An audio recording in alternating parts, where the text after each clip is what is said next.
All right. Here's a comment by John Rockwell on reply to Hjorth on New Theism. He asked, have you watched the debate between Matt Dillahunty and Jay Dyer? And what's your thoughts on the channel Inspiring Philosophy? I responded, I haven't seen that debate or watched any videos from that channel, as far as I know. A debate between Matt Dillahunty and Jay Dyer sounds painful. But yeah, who knows? Maybe it's entertaining, but it doesn't sound very entertaining.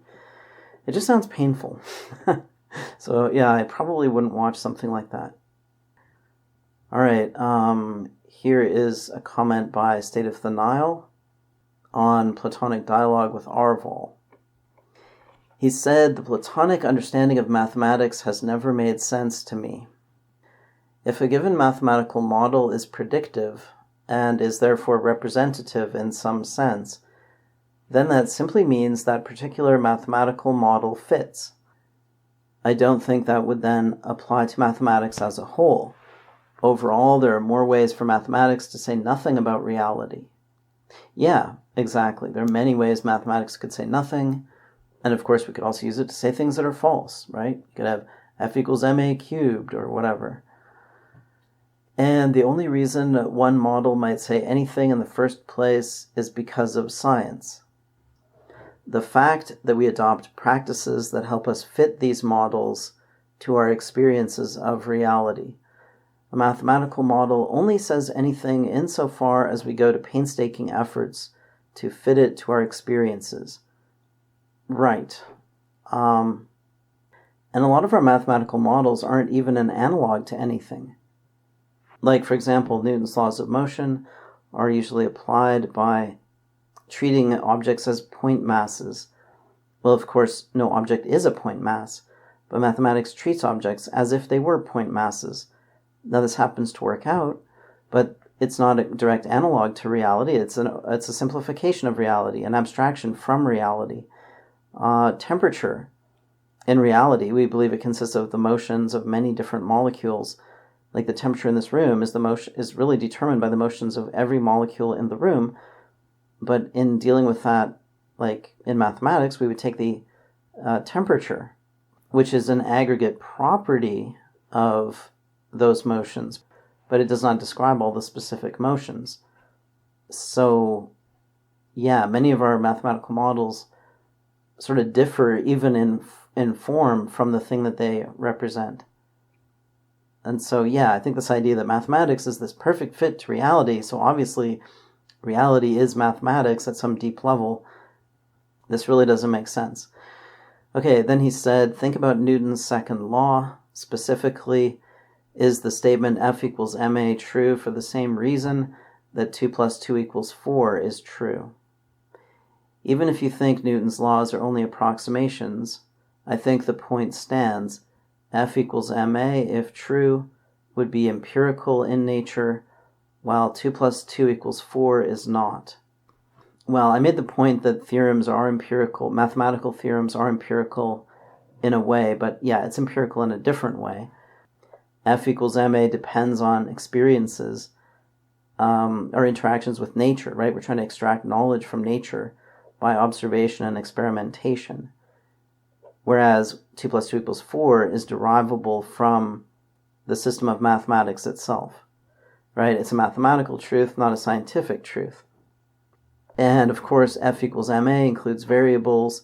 Those variables have to be fit. They have to be defined or measured in some way that depends on our intuitions and the way our brains work. Humans have to decide what constitutes acceleration, mass, and force. So, yeah, I agree with that comment. It's a good comment. Okay, on Platonic Dialog with Aarvoll, Natz Streit said, when you look at the milk in the fridge, the milk is in your brain. I learned this from a famous Jewish-Russian philosopher.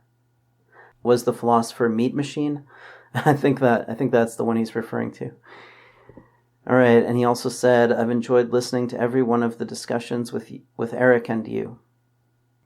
All right, on Lucifer's question, Anonymous said, Even God himself is not free. He is bound to be God, chained by such an existence. Freedom is a type of bondage, bound to be free. That is why it is not meaningful. To seek freedom for its own sake, because you'd also be seeking bondage simultaneously. Yeah, this is the point that Sartre made with his famous quote, "We are condemned to be free."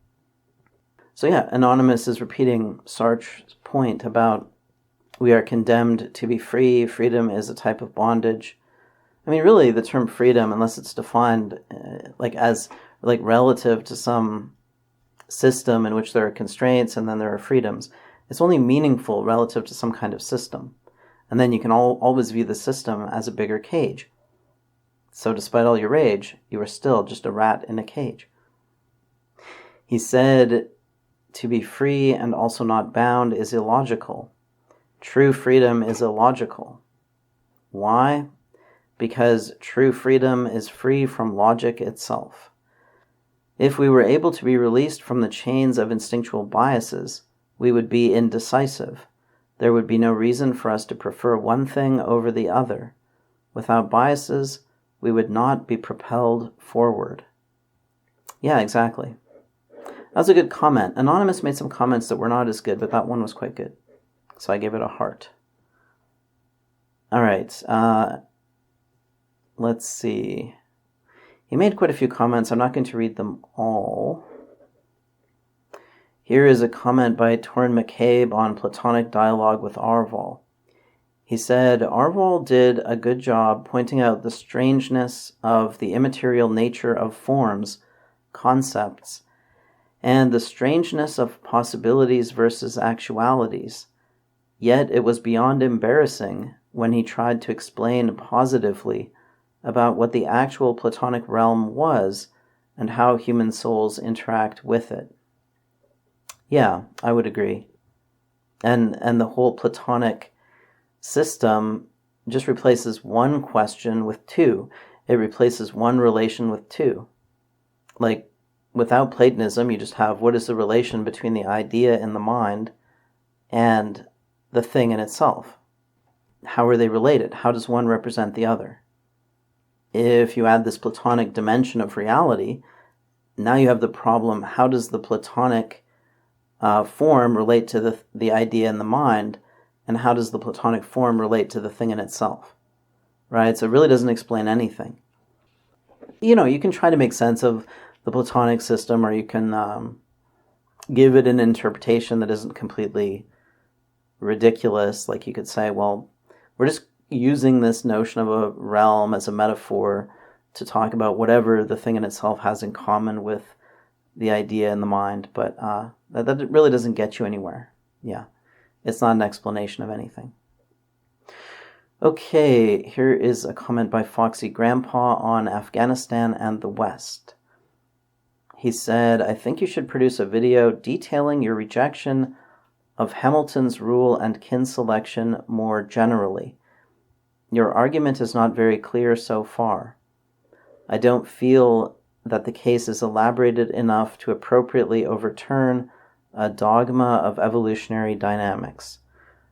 The YouTube channel Primer recently believed that he disproved Hamilton's rule, but he retracted his video and posted an apology and admittance of his error. He then produced a video running computer simulations that very convincingly demonstrated Hamilton's rule. Unless a flaw in the data that his simulations utilize is found, I am convinced Hamilton's rule stands. Well, I answered. I have a blog post that goes through it in detail. A better version is in the book Immanentizing the Abyss. And I link to that. And I will also say that, you get out of a computer simulation what you put into it. You really just get out the implications of your assumptions. So you got to be really careful in treating computer simulations as if they were evidence of something in reality. Because all they're evidence of is the implications of your assumptions, right? So if I looked at the simulation, I could probably find the false assumption, but, I'm not going to waste my time trying to debunk everything everybody says on the internet.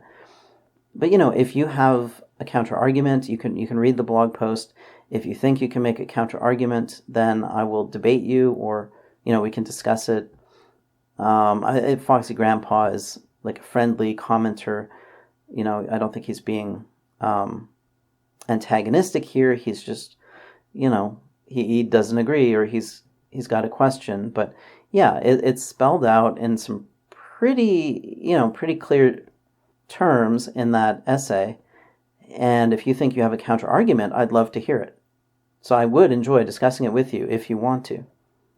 I would enjoy talking to Foxy Grandpa just in general, because he's one of the few people who is interested in these deep questions about theoretical biology. And he's not just interested in it like, being on one team or another, like you don't like JF or whatever. He's actually interested in the ideas.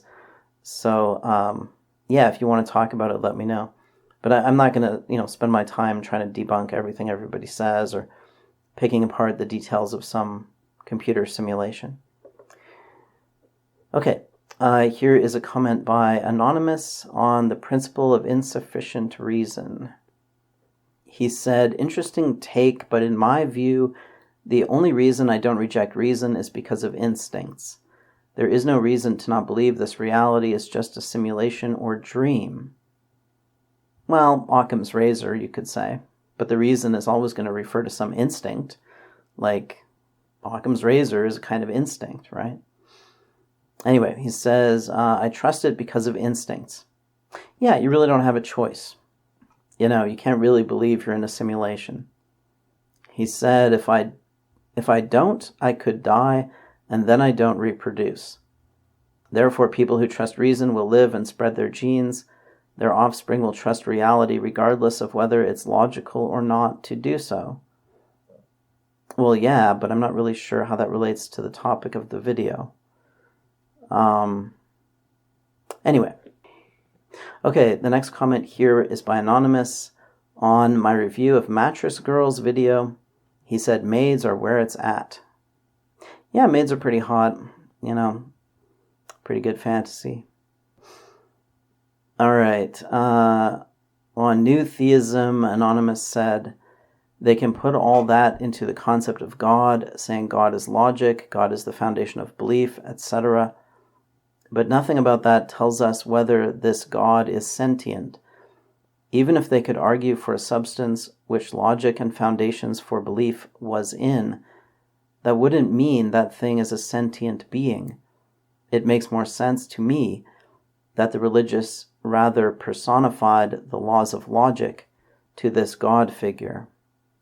Yeah, it's something people often do. They often personify things for some reason.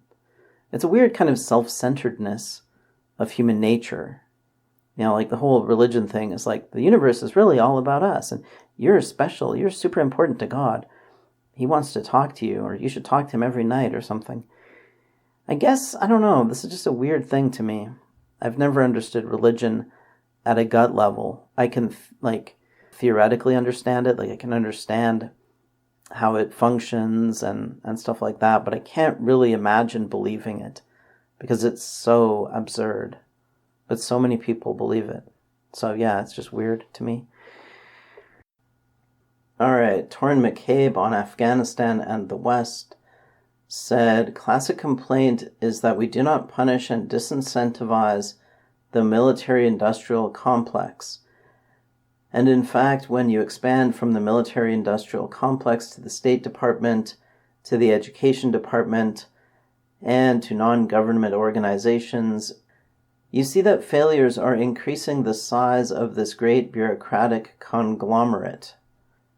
Yeah, that's pretty typical, right? So the Federal Reserve will pump up a bubble, and then they'll say, well, we need to do extraordinary things to save the financial system from this bubble that we created. Yeah, there's a kind of self-fulfilling prophecy to these things, that these institutions, they do things that fail, and then they are tasked with fixing the problems they created. And it just keeps going on and on. All right, on Afghanistan and the West, Camellia said, brilliant ending. Thank you. Forrest Grump said, that is very correct. I worry about the future of my grandchildren. They are very young, so the world they will live in will be vastly different. Yeah, we're going into an accelerating period of change, probably, unfortunately, culminating in a collapse in the middle of this century, because I really see no evidence that human beings are capable of solving their problems, the problems that they have created for themselves. So, given that we're apparently not collectively capable of solving our collective problems will accumulate, they will grow larger and larger and larger until they destroy our civilization. Anyway, I hope your grandchildren make it through. I hope my children, and hopefully I have some grandchildren soon, and hopefully they will get through the bottleneck. But it's just tragic that it has to come to this.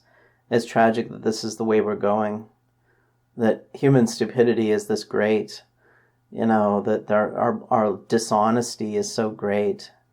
As a species, we're so invested in lying to ourselves that we're going to literally destroy our greatest creation just because we can't stop, masturbating to fantasies.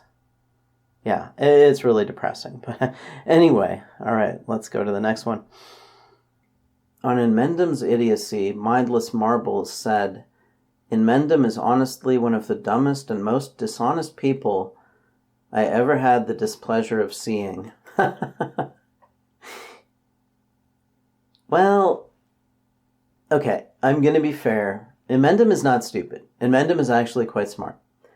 However, his confidence in himself is misplaced. To be truly intelligent, you have to actually be very insecure.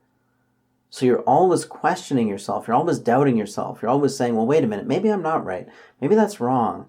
You have to be your own worst critic, your own harshest critic. You have to always attack your own beliefs, question yourself, right? This is what leads to good ideas. It's this merciless process of, harshly attacking ideas, subjecting them to every possible test of logical consistency or, explanatory power, or working out their implications, considering counterexamples, etc., etc. And you also have to be a very clear thinker. You have to clearly state your beliefs, not just for others, but for yourself. You have to be very careful about how you state them, how you define terms, etc. And Inmendham does none of that. He is a preacher. He is an advocate. So that's why he is wrong. That's why he's wrong, and he's very confident in his beliefs, even though he's wrong, even though people will present him with counter arguments, he will just ignore them, right? He'll just insult them. So, you're just a this or that, or he'll make up a straw man and argue against it. Nothing can penetrate that skull, but in terms of just his ability to think, he was pretty smart, I would say. So it's just other personality flaws that prevent him from using his intelligence to generate knowledge.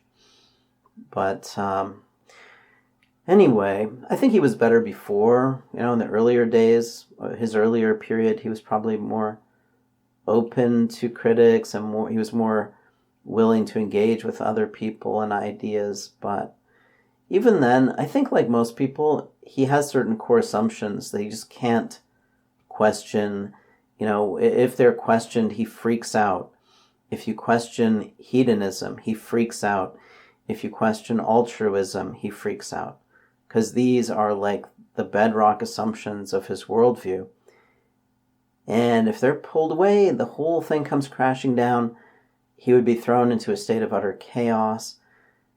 And I guess his brain kind of protects him from that by clinging to those assumptions. And, when you get to a certain age, you're not going to change your mind very easily anyway. I've learned from experience that people are highly irrational. They're highly dishonest. This is almost a universal thing. People will just lie. They will just they're arguing in bad faith. If you start winning, they will turn to tactical nihilism, or they will exit the field. They will dodge a debate in which they might lose, while claiming that they're doing it for some other reason. Like Inmendham wouldn't have a voice discussion with me, but he'll have a voice debate with some person who wears a baseball cap backwards and sunglasses and just a goofball, like a pure goofball. He'll debate that person. He'll have time to do that. But even when a whole bunch of people want him to debate me in voice, he won't do it. Because at some level, he knows he would lose. And so he's in bad faith with himself. At one level, he's very confident. He knows he's right. He knows I'm an idiot. But at another level, he knows that I'll probably win the debate, and he's afraid. And so there's like this self-deception, this dishonesty that you see in many, many people.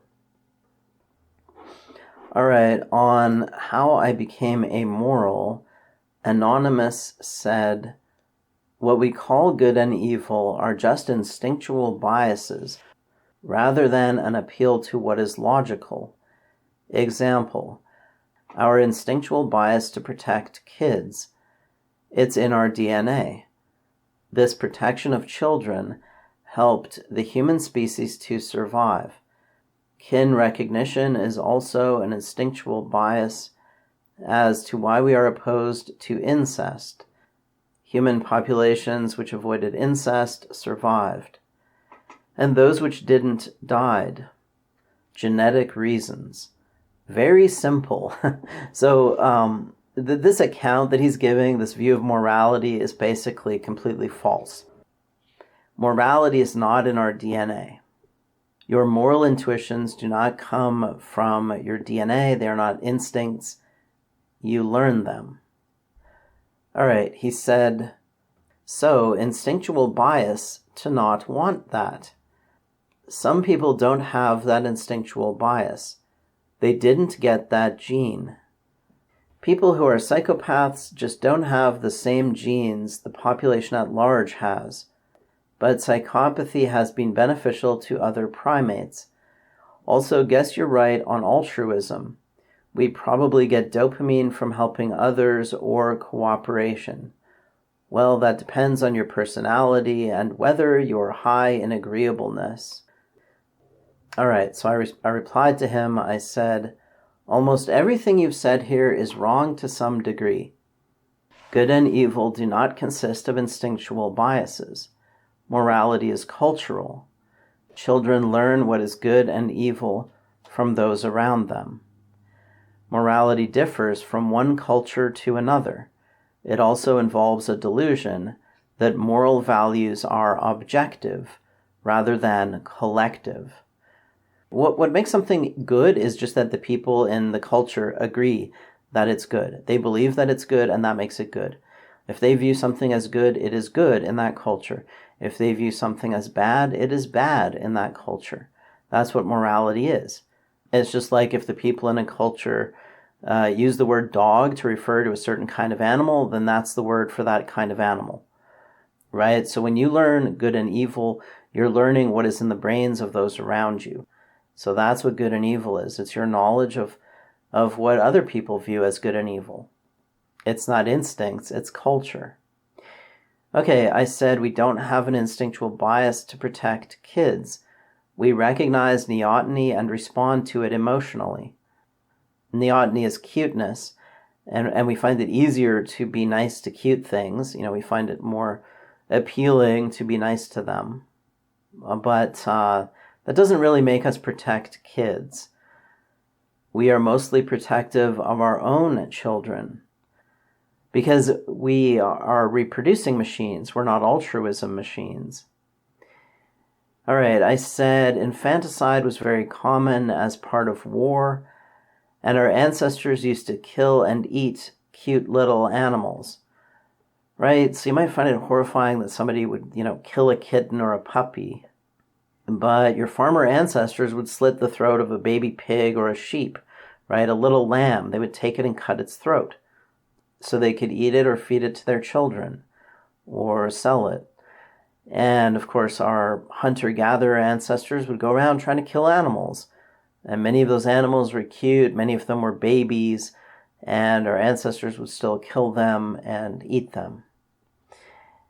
And like I said, killing children was a big part of warfare in the past and even today.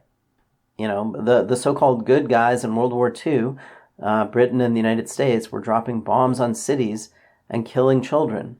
And that's how they fought the war, primarily. They primarily fought the war by bombing civilian populations, right? That was how they conducted the war. So you could argue that they basically conducted the war by killing children, all right? Because that's what they were doing. You know, firebombing Tokyo is killing children. Now, maybe it's easier if you're doing it from a plane or you're doing it from an office. You're signing a letter that says, firebomb Tokyo. But, you know, people can do these things close up, in person.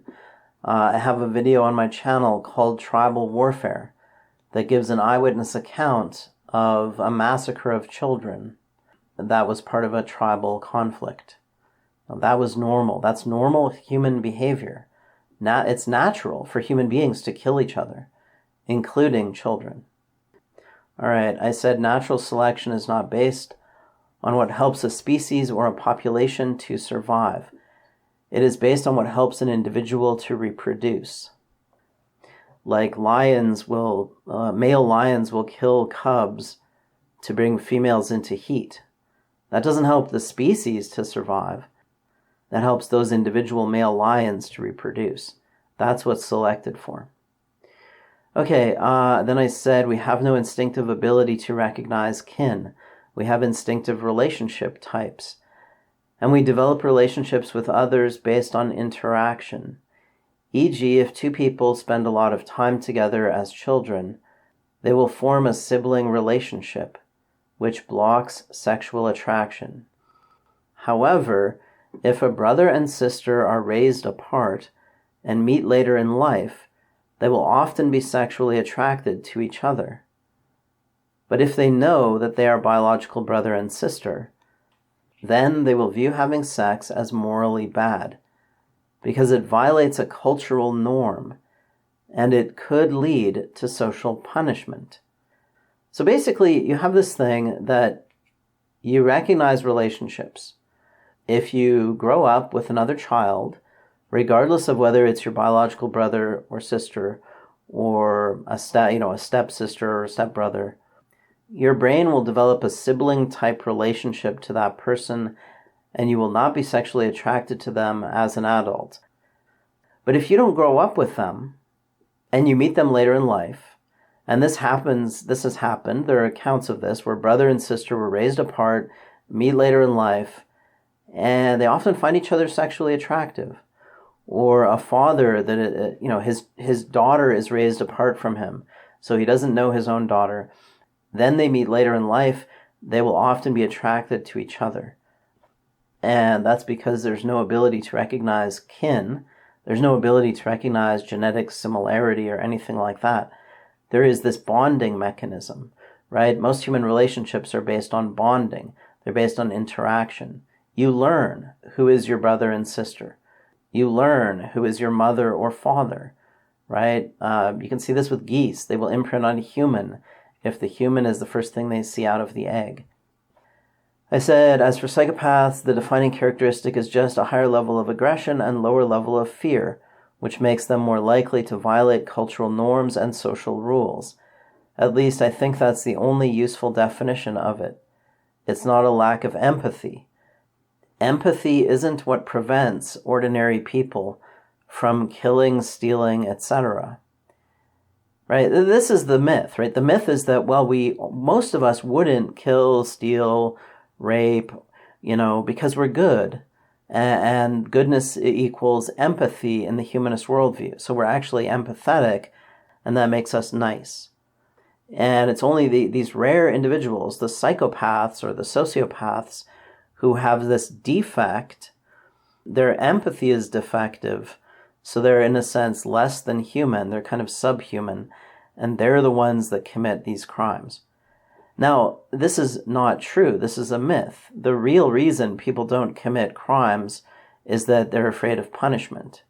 And now, partly they have internalized that, and so they experience it internally as guilt, or, just this, I shouldn't do that. Maybe you can call that the conscience. But really, it's that there are incentives that prevent it. And if you remove those incentives, then almost everybody is capable of killing or raping or, stealing. I mean, not every woman, women are not going to go around raping, but, people have the capacity to do what is called evil. Okay, that is natural for humans to have that capacity. But that behavior is kept in check by incentives, by the threat of punishment, right? By society. And when you have that system in which there is this credible threat of punishment, then yes, it is only the somewhat crazy or, aberrant people who commit crime. But that doesn't mean that only those people have the capacity to do those things, right? It's that in this environment with these incentives, it's unlikely that most people will do those things. But there is a small minority who will do them. Okay, so anyway, I just want to explain that. So I said, empathy isn't what prevents ordinary people from killing, stealing, etc. Social incentives, fear of punishment, prevent ordinary people from breaking the rules of society. The idea that you are essentially good and would not commit crime even if there were no punishments is part of the moral delusion. People can experience pleasure from cooperation or helping others, but they also experience pleasure from competition and harming others. It depends on the relationship to the person. You want to help your family, cooperate with your friends, and harm your enemies. All right, on the Iterated Prisoner's Dilemma paradox, Yellowfish 555 said, "What I'm thinking as a player is I can only gain 1 point by defecting, but then I will lose 2 points every round if the other guy didn't defect, but he decided to defect because that I defected. The players know that's the thinking of the other guy, so they figure the probability of the other guy defecting is low. I think only when the game reached the few final rounds this will all change." Well, you're just sort of repeating what was in the video. You're not really presenting a solution to the paradox.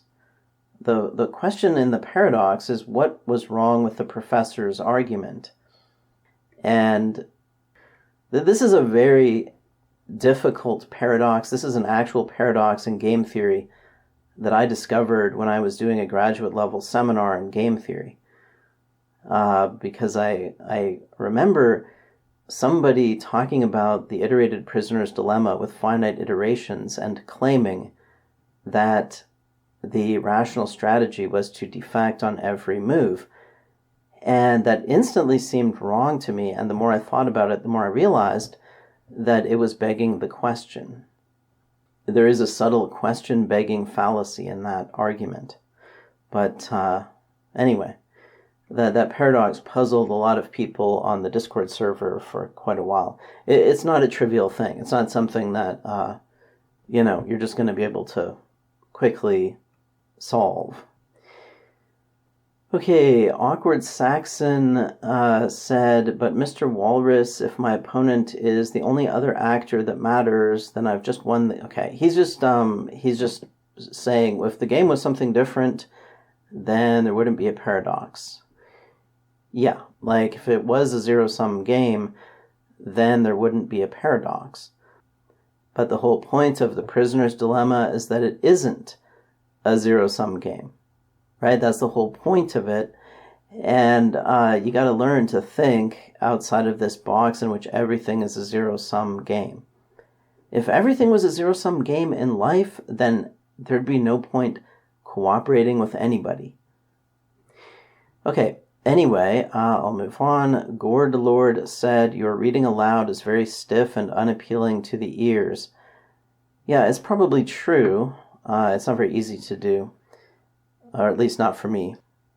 But there's this thing called reading. So if you don't want to listen to it, you could read it. Or you could just not listen to it. Because I'm sure you didn't actually think about the paradox, right? I mean, if you're making a comment like this, kind of tells me you don't care about the paradox. So why not just do something else? All right, here is a comment by Torin McCabe on the Iterated Prisoner's Dilemma Paradox.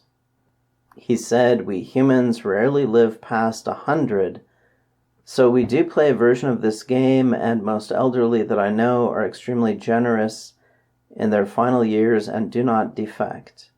And then Foulsbane, or Fauvel, I think it's Foulsbane, but it's spelled with the V. Anyway, he said, "They might be personally generous to their children/grandchildren, yet as a voting bloc, they generally vote their way into benefiting even at the cost of their children/grandchildren. A problem with tax/welfare is that it depersonalizes everything. You don't have to look in the eyes of someone who paid for you, so you have no empathy for them." Well, yeah. Elderly are not that generous, really. They will often retain a lot of wealth for their own personal use and not just pass it on. And they're not, sometimes they're giving to charity or whatever. But mostly they're just doing their own thing, and a lot of them have a lot of wealth accumulated. Sometimes they are burning it up before they die, just on, hedonism, like going on vacations, going on cruises, and all this stuff. And I don't think it's really a good way to think about it. Like, we're not playing 100 years Iterated Prisoner's Dilemma with society. That's not really the same thing. Society is a much bigger thing, right? It involves millions of people. They impose laws on us. You can't understand society or the individual's relationship to society as 100-year Iterated Prisoner's Dilemma. And then Foxy Grandpa on that thread said, "The prisoner's dilemma problem is primarily regarding cooperation among strangers. Cooperation among family is different. There exists an incentive against defection in the familial context because the grandmother benefits biologically from a transfer of energy, money, etc. from herself to her daughter or granddaughter. Among strangers, this incentive is absent." Right. Here's one by Uncanny Thoughts on the Iterated Prisoner's Dilemma. He said, "Nice, never knew I was waiting for the reading for this." Yeah, we had already been discussing this in Discord, and I decided to put out the reading as well. Me reading it, so it's the audio. You can always read it yourself. Some people really don't like to read, and I get that. I like to listen to audio too, but reading is probably the better way to engage with more complex material. Like, listening to somebody talk is something you kind of do in the background. And, if you can skip over every third word and not lose the thread. But if somebody's explaining something abstract, then reading is probably the better way to approach that kind of material, because if you're not sure of something, you can stop and you can go back and reread it and think about it. Whereas in audio, you have to keep up with the flow, right? So that's why for more complex stuff, I would recommend reading it. But I do make audio every now and then. Okay, here is one by Dave Skeet on reply to Hjorth on New Theism. He said, "Have you seen Ivan the Heathen's Theodicy video? He acknowledges many of the philosophical problems you've mentioned about God's existence. I'm agnostic, but in any case, he's a more logical thinker than a typical new theist. I'd kill to see a discussion between the two of you, but I don't know if he would be game for it." And I said, "I don't think I have seen that video. I offered to discuss morality with him once, in a comment discussion on one of my videos, but he stopped responding. I'm pretty open to discussion/debate, so you can suggest it to him, and I'd certainly be willing to do it. Alright, Torin McCabe, on reply to Hjorth on New Theism, said, I've a hard time understanding the perspective of people who are so impressed with consciousness and qualia. My perspective is being much more impressed with the difference between a grain of sand and an ape than an ape and a human. This also makes me much less impressed with concepts that are important to some humans, since I tend to understand and conceptualize things through an external perspective, where the human ape and his concepts exist in the world. In short, prioritizing external reality, which contains humans and concepts, over concepts in themselves. Well, I don't think that really gets at the issues. Like, you are conscious, you have qualia. These are questions, right? Now, I guess I agree with you that the best approach to thinking about these things involves a psychological theory of the self. But the thing is, you won't find qualia or consciousness in that psychological theory. You can understand that when the ape is looking at the tree, there is a representation of the tree in the mind of the ape, and the qualia are properties of the representation. But none of that determines what it's like to be that ape, right? That's a totally different thing. So I think it's understandable that people have this kind of subject-object dissonance when they think about themselves as a mechanical object. The spirit is gone, the self is gone, the subject is gone. And they're like, well, this can't be right because I don't see the subject.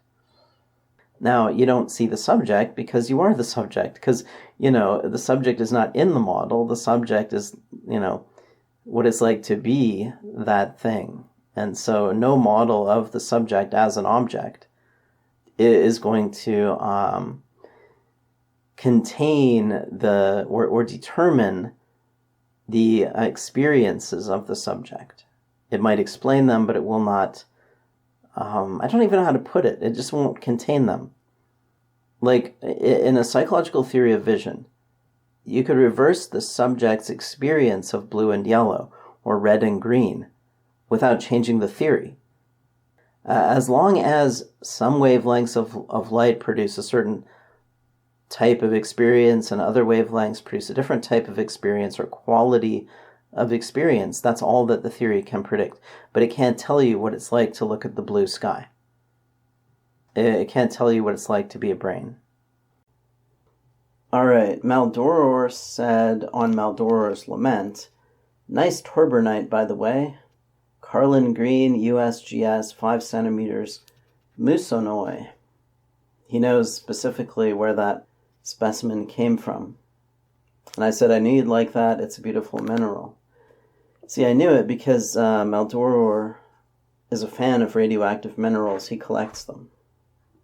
And he puts up videos about it on his YouTube channels. Alright, and then he also said, thank you for the response. The claim that there is no a priori purpose of life also relies on a priori knowledge to make that assumption. No, it's empirical. Look, everything depends on a priori knowledge in the sense that we have a brain, and so the brain has a priori procedural knowledge, but you arrive at the belief that there is no foundation, that there is no objective foundation for subjectivity by looking for it and failing to find it. And the simplest example of that is the infinite regress, right? You say to yourself, okay, so why should I do this? And then you might come up with a reason, like, why should I go to school? Well, you'll get a better job when you grow up.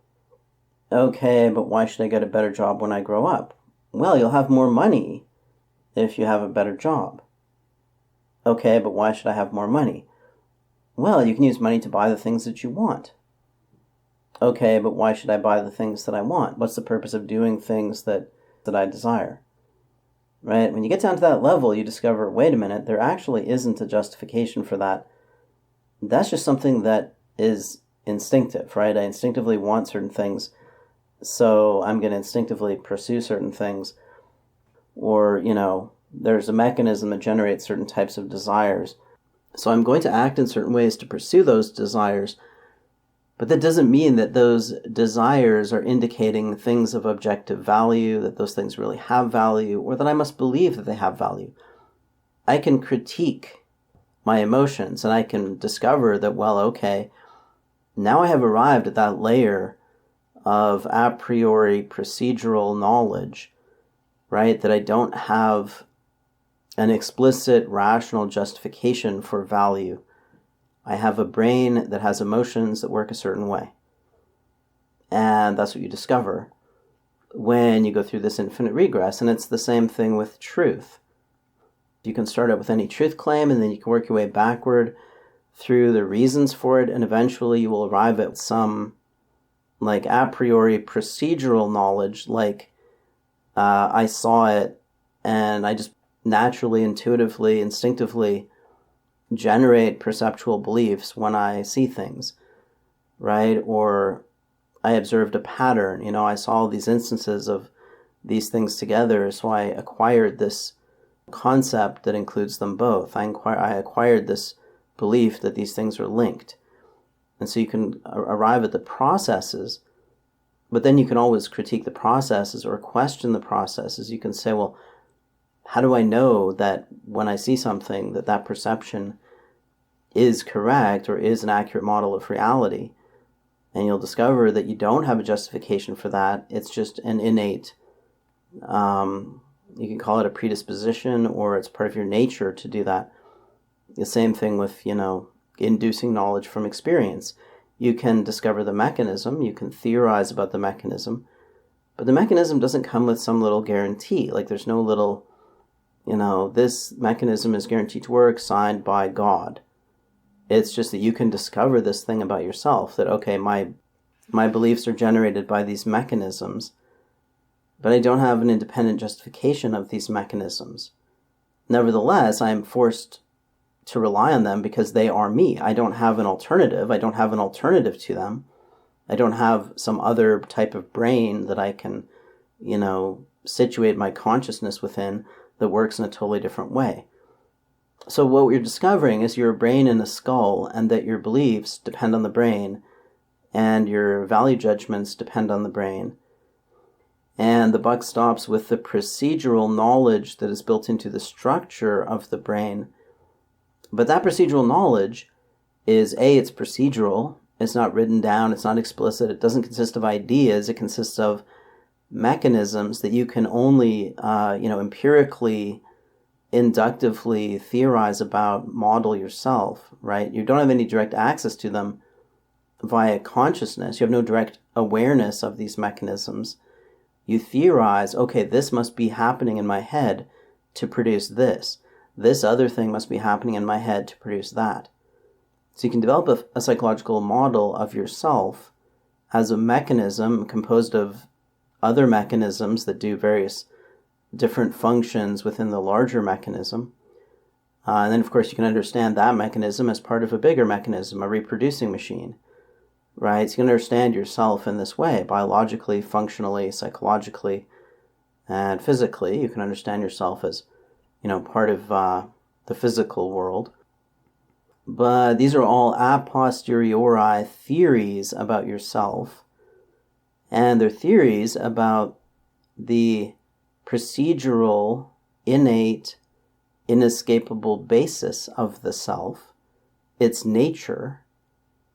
But understanding your nature does not give you a justification for your nature, right? That's the point. Just because that is your nature does not mean that those things are justified, that they are correct. And so what you discover by this, self-referential theorizing is the abyss. That this is all you can do. All you can do is, from where you are, from your perspective as a brain in a skull, theorize about the brain in the skull, And you might theorize that, well, it seems like this thing works, and it seems like that thing works, and I can theorize about the purpose of this thing. But A, you're not doing that independent of the thing in itself. You're not doing it independent of the brain. You're not getting outside your brain to do that. You're not adopting an objective perspective. You're doing that from the perspective of a brain, with all the limitations of a brain, right? So that's the first thing. And then second, that's empirical.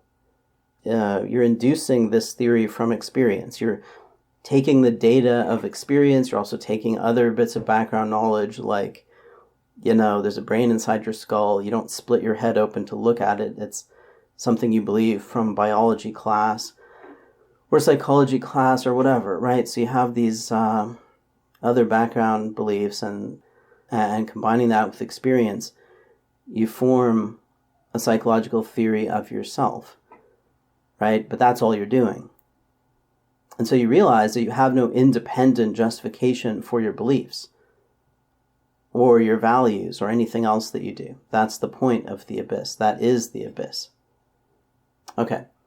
So then he said, what I said about chaos in your video, the principle of insufficient reason, also applies to the abyss as used in any conceptualized form, would negate its essence and make it into something other than what it is. I don't know what that means. Again, the abyss is the infinite regress. Or you could say it is the theory that you're a brain and a skull, and thus you have no... Again, I don't know how else to put it. You have no foundation, you have no guarantees. All you can do is theorize from the perspective of a brain and a skull using the mechanisms of the brain, right? And if the brain is flawed, like if you're crazy, if you're a brain in a vat, these are thought experiments you can use to kind of expose the abyss, well, then you might be completely deceived about the nature of reality, right? That's the point. Or like you could analogize yourself to a mouse and, say, well, a mouse has a certain set of, concepts, and it has a certain understanding of reality that models it a certain way. But it has much less knowledge of reality than I do. And its capacity for knowledge is much smaller than mine. Now you can imagine some other being with a much larger capacity for knowledge that has types of knowledge you can't even imagine, right? So those are thought experiments you can do to kind of expose the abyss to yourself. All right, he said, if we stare long into the abyss also becomes an anchoring which facilitates the adoption of axioms and heuristics, reflective of our ego. So he's thinking of the abyss as a kind of mirror. Well, nothing comes out of the abyss itself. What the abyss gives you is the burden of choice, or the burden of judgment. It says there's nowhere to pass the buck. So you have to make, your value judgments are the ultimate authority to you. So you go looking for an authority and you don't find one. What you find is yourself. So in a sense, the abyss is a mirror because, you do find yourself in it. You find, oh, I'm in the abyss. And then you have to turn it around, and instead of looking for a foundation, you accept that you are the foundation. You are, you don't have a foundation. You don't have a ground to stand on. Instead, you are responsible for your own beliefs, and you can give yourself a kind of foundation, but it will always rest upon you. The ultimate foundation is simply you. And so if that's what you mean by the ego, then I guess.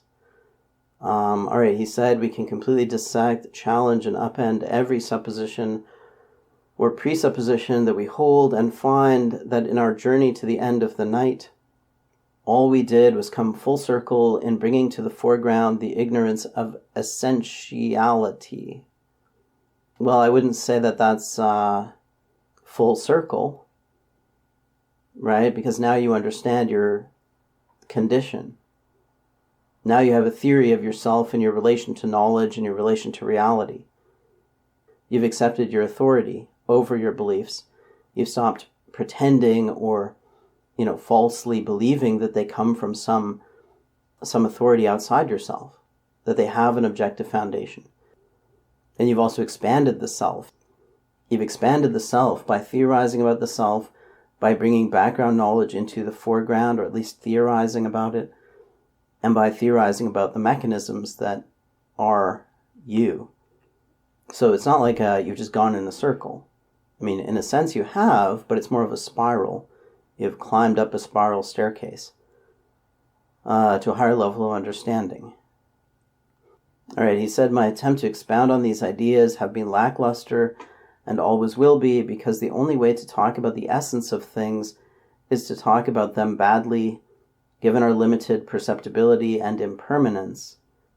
However, if we consider the importance of philosophical models that explore essence in relation to philosophical models that don't, this fact ultimately reveals a deficit in the complete explanatory power of totality regarding systems that are solely materialistic.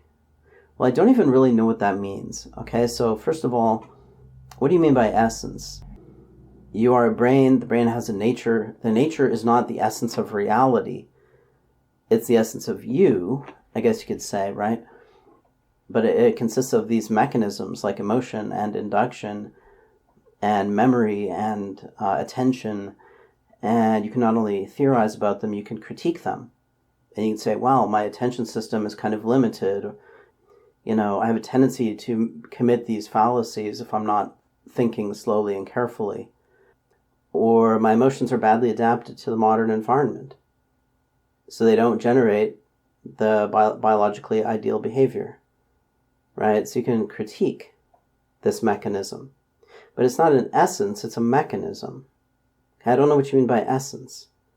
If you think you're getting at some deep truth about reality by theorizing about the brain, I think you're wrong. You're getting to a truth about subjectivity. The ultimate nature of reality remains beyond our grasp, or at least we could never know if we had grasped it. So I don't know what it means. A deficit in the complete explanatory power of totality regarding systems that are solely materialistic. I don't know what that means. Again, materialism is this bogus word that is used by theists pejoratively to dismiss non-religious worldviews, and no scientist is a materialist. Like, it's just a meaningless word. And nobody believes that all is matter, because obviously there is order, and order is not matter.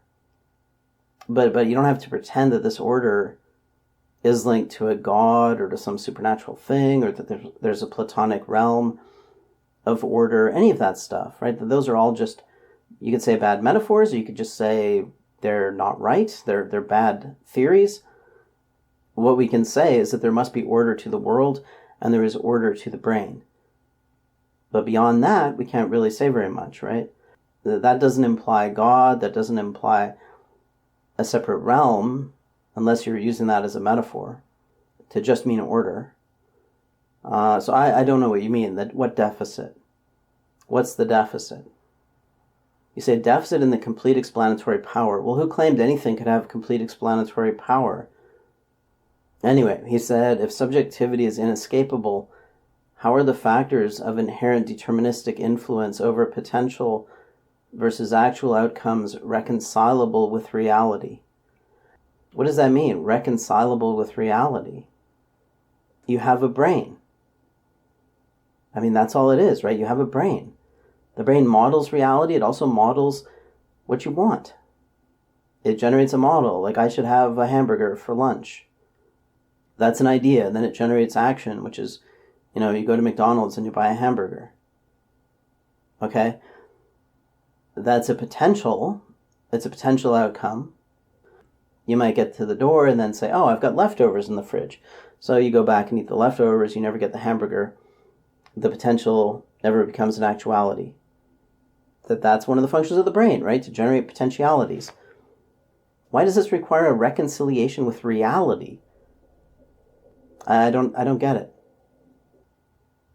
All right, he said, if all value derived from our minds is separate from the objective, then how can I trust my mind or any other mind in this regard? How can anything be trusted or reconcilable? Well, that's the abyss. That's the whole point. It's an abyss. You can't trust your mind, but you don't have any alternative to it. I mean, that is the abyss, yes. How can I trust my mind? Well, sorry.